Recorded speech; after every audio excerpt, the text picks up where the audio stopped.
So students, first question हमारा है कि find the common factors of the given terms.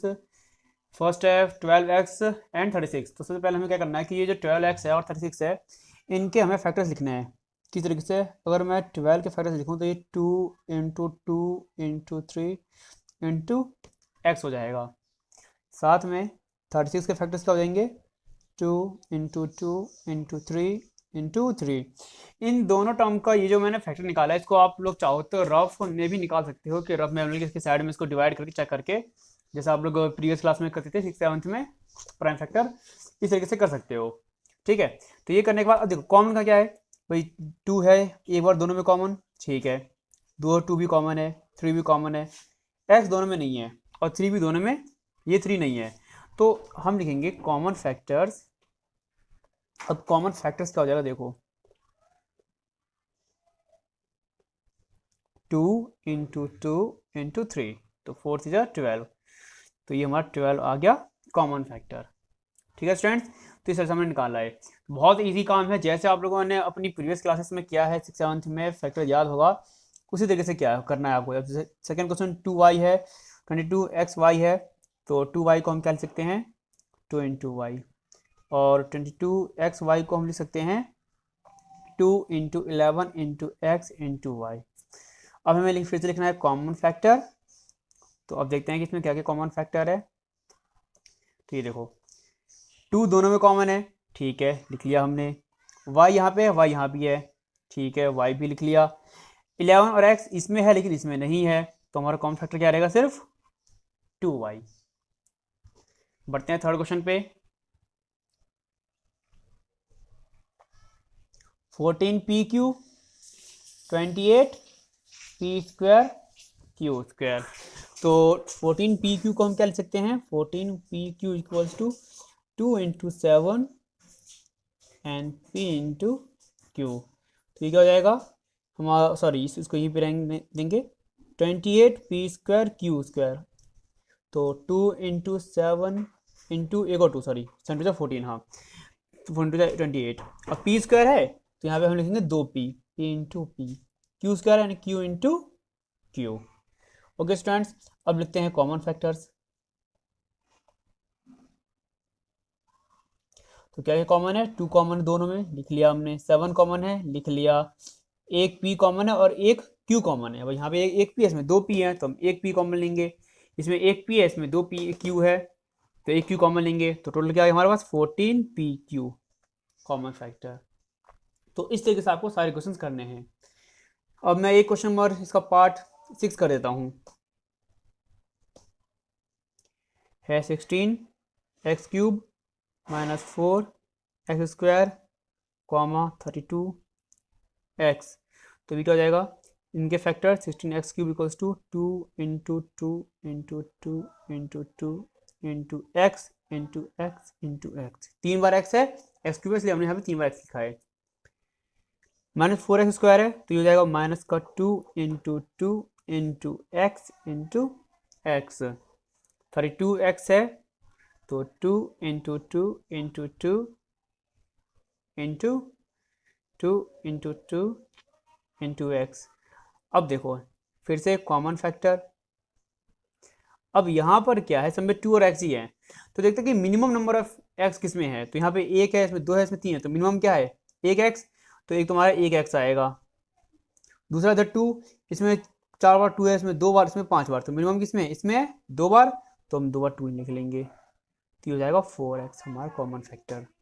Okay students, एक और बात, अगर यहाँ पे ये जो माइनस अगर ये तीनों में होता फिर तो माइनस कॉमन लेते हैं, लेकिन माइनस यहाँ पे सिर्फ एक बार है, इसलिए हम एक ही बार हमने माइनस लिखा है, इसलिए हमने माइनस कॉमन नहीं लिया है। ओके स्टूडेंट्स, क्वेश्चन और question number 8, I mean 8th part इसका। तो इसमें दिया हुआ है 3x² y³ और 10x³ y², 6x² y² z।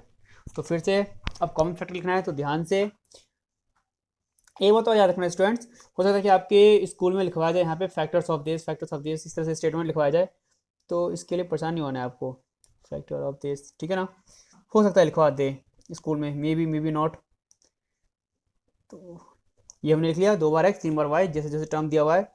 फिर 10x क्यूब वाई स्क्वायर में क्या हो जाएगा 2 into 5 into x equal x into y into y. फिर है 6x square y square z equals 2 into 3 into x then into y into z. अब देखते हैं टर्म्स कौन कौन से कॉमन है, कितने कॉमन है। तो 2 है, 2 इन दोनों में है, इसमें नहीं है, कॉमन ही लेना है। 3 इसमें है, इसमें नहीं है, कॉमन ही लेना है। 5 सिर्फ इसमें है, ठीक है। x तीनों में है। अब मिनिमम नंबर देखते हैं x किस में है। इसमें 2 बार है, इसमें 3 बार, इसमें 2 बार है, तो हम लेंगे 2 बार x। फिर y इसमें 3 बार है, इसमें 2 बार, इसमें 2 बार है, यानी कि हम 2 बार y लेंगे, जो मिनिमम नंबर होता है। z इसमें 1 बार है, इसमें नहीं है, इसमें नहीं है, तो हम z को नहीं लेंगे। तो कॉमन फैक्टर है CF, ये हो जाएगा हमारा एक्स स्क्वायर वाई स्क्वायर। तो इस तरह से स्टूडेंट्स आपको ये सारे क्वेश्चन सॉल्व करने हैं। अब करता हूँ मैं question number 2, factorise the following expression. इसको भी देखो आप लोग। सेकंड क्वेश्चन स्टूडेंट्स क्या है, factorise the following expression. First है 7x - 42। और देखो स्टूडेंट, इसको सॉल्व करने के 2 मेथड हैं। एक मेथड जो मैं मानता हूँ कि हम इसको डायरेक्ट सॉल्व कर सकते हैं। कैसे? एक आपका डायरेक्ट मेथड, उसमें तुम्हें क्या करना है आपको कि 7x है 42 है, दोनों में कॉमन क्या है 7, तो हमने कॉमन लिख लिया x - 6, हमारा ये आ गया आंसर। क्योंकि हमें मालूम है कि 7 और x 7 इंटू एक्स 7x 7 6 42। एक तो ये मेथड हो गया कि डायरेक्ट हम इसका आंसर लिख सकते हैं। दूसरा अल्टरनेटिव मेथड ले लो आप, कि मतलब कि स्कूल में करा सकते हैं। आपसे कहा जाए कि अगर ये क्वेश्चन है तो आपसे कहा जाए कि पहले लिखो फैक्टर ऑफ 7x, वही पहले 7 और x के फैक्टर लिखो। देन फिर आपसे कहा जाए कि राइट फैक्टर्स ऑफ 42, यानी कि 2 इंटू 3 इंटू 7, ये हो गया। फिर कॉमन फैक्टर हो जाएगा 7। ओके स्टूडेंट, नेक्स्ट क्वेश्चन देखो स्टूडेंट्स, आपका है सेकेंड पार्ट 6p - 12q। इसको आप इस तरह से सॉल्व कर सकते हो कि 2 इंटू 3 इंटू p, हमने इसके फैक्टर्स लिख लिए, इसके फैक्टर 2 इंटू 3 इंटू q। अब देखो इन दोनों में कॉमन क्या क्या है, 2 कॉमन है, 3 कॉमन है, और क्या बच जाएगा, p बच गया और 3q बच गया। तो हमारा आंसर हो गया 6p - 3q। तो ये भी एक तरीका है जिस तरीके से हम क्वेश्चंस को सॉल्व कर सकते हैं, मतलब कि ये ना लिख करके हम डायरेक्ट ये लिख सकते हैं। और इसमें क्या है कि कॉमन फैक्टर हमने 7 लिख लिया, इसके बाद फिर हमें क्वेश्चन को और सॉल्व करना पड़ेगा कि 7x - 42 equals to 7 common x - 6, ये होगा आंसर। अब देखो नेक्स्ट क्वेश्चन एक और कर देता हूँ मैं, इसका पार्ट 4 देख करता हूँ मैं। पार्ट 4 है आपका, इसमें दिया हुआ है -16z प्लस 20z³। तो वही काम 16 है 2 into 2 into 2 into 2 into z, plus 20 है 2 into 2 into 5 into Z into Z into z. अब देखो 2 इसमें कॉमन है, यानी कि 2 टाइम्स 2 कॉमन है, 5 कॉमन नहीं है, और एक सिंगल जेड कॉमन है। और क्या बच जाएगा, यहाँ पे बचे 2 4 माइनस का 4 बच गया, और यहाँ बच गया प्लस का 5 जेड स्क्वायर। तो ये हमारा हो गया 4z और 4 माइनस का प्लस का 5 जेड स्क्वायर। तो ये हो गया हमारा आंसर। नेक्स्ट बढ़ते हैं, एक मैं करता हूँ क्वेश्चन नंबर 9 ही कर देता हूँ इसको। 9th क्वेश्चन है, कह रहा है एक्स स्क्वायर है हमारे पास, वाई जेड है, then plus x Y square Z है, then plus x Y Z square है। तो अब हम यहाँ पे क्या है, देखो x into y into z, यहाँ पे x into y into z, plus x into y into z. अब x और z इन तीनों में कॉमन है, एक बार ये कॉमन लेने के बाद यहाँ पे x एक एक्स्ट्रा है, इसमें y एक्स्ट्रा है, इसमें z एक्स्ट्रा है। तो ये हो गया हमारा आंसर इस तरीके से। ओके स्टूडेंट्स, तो आई होप अब आपको इसमें आ रहा होगा कैसे करना है। बढ़ते हैं थर्ड क्वेश्चन पे। अब देखो स्टूडेंट, इसमें क्या है, x square plus x y plus 8x plus 8y। तो यहाँ पे देखो इन दोनों में कॉमन क्या है, x ले लिया हमने, क्या बच गया, x प्लस वाई बच गया। भाई यहाँ से यहाँ पे 2x है, एक x ले लिया, एक x बच गया, यहाँ x y है, x कॉमन ले लिया, y बच गया। इन दोनों में हमारे पास 8 कॉमन है, ये ले लिया हमने, आगे हमारे पास x प्लस वाई बच गया। फिर से देखो x प्लस वाई यहाँ भी, x प्लस वाई यहाँ भी ब्रैकेट में, तो हम यहाँ से x प्लस वाई कॉमन ले लेंगे, क्या बच्चा, x बच गया और 8 बच गया। तो ये हो गया हमारा आंसर। थोड़ा सा टफ है ये। एक और क्वेश्चन देखो, उसका कह रहा है कि 15xy है माइनस का 6x है प्लस का 5y है माइनस का 2 है। यानी कि अब देखो इन दोनों में से मैं 3x कॉमन ले सकता हूँ।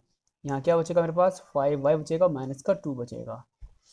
इन दोनों में कुछ कॉमन नहीं है, 5y है 2 है, तो यहाँ पे हम लेंगे ओनली 1।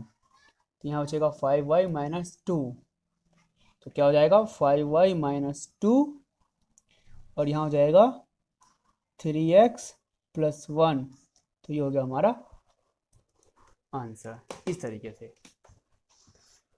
थर्ड पार्ट इसका, हर एक पार्ट में एक नए टाइप का क्वेश्चन है। ax plus bx minus ay minus by। तो जो देखो इन दोनों में कॉमन क्या है, x, क्या बच गया, a प्लस b। अब देखो यहाँ भी माइनस का y है, यहाँ भी माइनस का है, तो हम यहाँ पे माइनस का y कॉमन लेंगे, तो y दोनों में है, क्या बच गया हमारे पास, a प्लस b बच जाएगा, प्लस माइनस माइनस। अब a प्लस बी दोनों तरफ आ गया हमारे पास, तो ये a प्लस बी एक ब्रैकेट में और x माइनस वाई एक ब्रैकेट में आ जाएगा हमारे पास। ये हो गया हमारा आंसर। फोर्थ क्वेश्चन कह रहा है कि 15 PQ है प्लस 15 है प्लस 9Q है प्लस 25P है। इन दोनों में 5 कॉमन है, 5 कॉमन ले लेते हैं, सॉरी 15 कॉमन है तो 15 कॉमन ले लेते हैं हम लोग। तो क्या बचेगा, लेकिन wait wait wait wait wait wait, अगर हम 15 कॉमन भी ले लेंगे तो भी हमारे पास PQ प्लस 1 होगा, यहाँ पे हमारे पास 1 कॉमन आएगा। तो एक काम करते हैं, इसका ऑर्डर थोड़ा सा चेंज कर लेते हैं। ऑर्डर कैसे चेंज करते हैं, इसको उठा के इधर ले आते हैं, 15 PQ प्लस 25P 9Q, ऐसे ही रहने दो, 15 को उधर भी दो लास्ट में 15। अब देखो यहाँ पे दोनों में 5 कॉमन है और P कॉमन है, तो क्या बच जाएगा, 3Q बच गया प्लस में 5 बच गया, 5 बचा 25। इन दोनों में 9 और 15 में 3 के टेबल से डिविजिबल है, यानी कि 3 कॉमन है, तो यहाँ 3Q बच गया और यहाँ बच गया 5।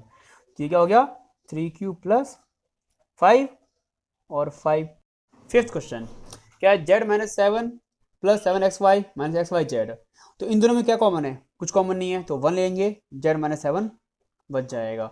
यहाँ पे हम देखते हैं यहाँ भी xy है, यहाँ भी xy है, तो हम यहाँ पे क्या ले लेंगे, प्लस का xy कॉमन, 7 माइनस z बच गया। अब देखो यहाँ z माइनस 7 है, यहाँ 7 माइनस z है, दोनों कंडीशन अलग है, तो इसको भी हमें z माइनस 7 करना है। तो एक काम करते हैं, यहाँ से हम माइनस भी कॉमन ले लेते हैं, तो क्या हो जाएगा, यहाँ पे माइनस हमने कॉमन लिया, माइनस का xy और अंदर में z माइनस 7 हो जाएगा। ठीक है स्टूडेंट्स, तो अब z माइनस 7 यहाँ भी है, z माइनस 7 यहाँ भी है, तो z माइनस 7 हमारा कॉमन आ गया और 1 माइनस xy बच गया। तो ये हो गया हमारा आंसर। ओके स्टूडेंट्स, तो आई होप आपको ये एक्सप्लेनेशन समझ आ गया हो।